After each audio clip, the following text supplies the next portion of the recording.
Welcome to this step-by-step guide on setting up the SMS program. This video will walk you through enabling desired functionalities and configuring message templates based on your business requirements. To begin, navigate to the SMS Program Setup section. Here, you'll find options to configure SMS functionalities and templates for various business needs. Each option in this section corresponds to a specific SMS template that will be used for communication.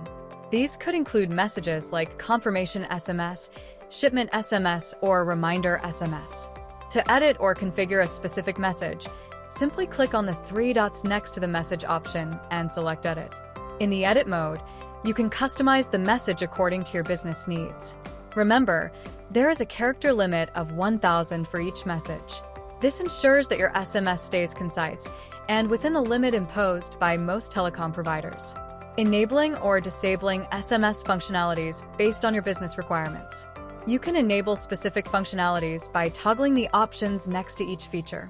Once you've finished editing your message templates and adjusting the functionalities, your SMS program is ready to go.